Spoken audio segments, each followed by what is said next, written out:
কেতাই ছিল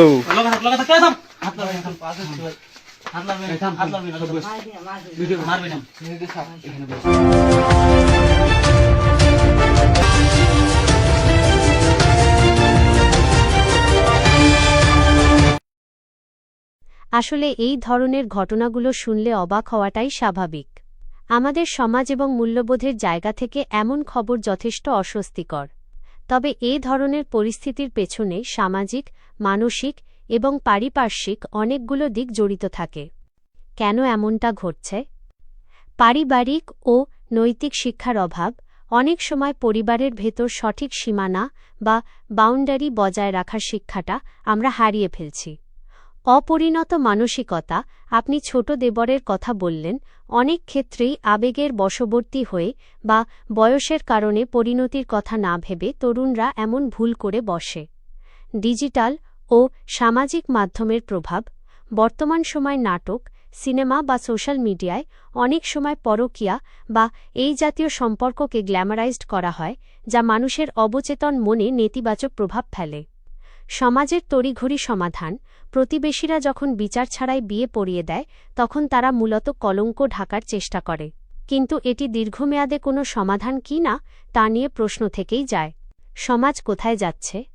সমাজ আসলে একটা পরিবর্তনশীল সময়ের মধ্য দিয়ে যাচ্ছে, যেখানে একদিকে আমরা অনেক আধুনিক হচ্ছি, অন্যদিকে আমাদের চিরচেনা পারিবারিক বন্ধন এবং বিশ্বস্ততা কিছুটা নড়বড়ে হয়ে পড়ছে।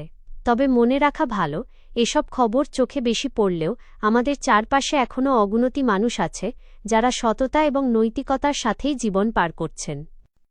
আমার অভিমত, শুধু শাস্তি বা তড়িঘড়ি বিয়ে দেওয়া সমাধান নয়, বরং পরিবারের ভেতর খোলামেলা আলোচনা, নৈতিক শিক্ষা এবং একে অপরের প্রতি শ্রদ্ধাবোধ বাড়ানোই এই ধরনের অবক্ষয় রোধের মূল পথ।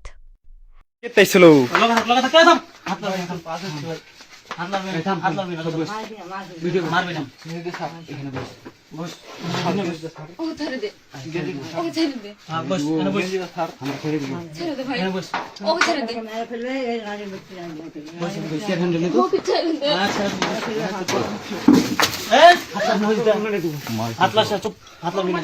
এই ওকে বসা এই বসা এই বইস রে বইস এই তুই রে বইস হারাকে বাইরে লো তুই বসতে পারিস না রে বইস রে বইস বইস বইস রে বইস এই চুপ নানি চুপ চুপ একবারে চুপ বিয়ে করবি বিয়ে করবি বিয়ে করতে হবে না, দুধ না খাই দিয়ে থাম না বিয়ে করবি কথা কইতে এই বিয়ে তুমি জানো প্রশ্নটা উত্তর লাগবে কি করব আর বিয়ে না করে আমি পড়তে যাই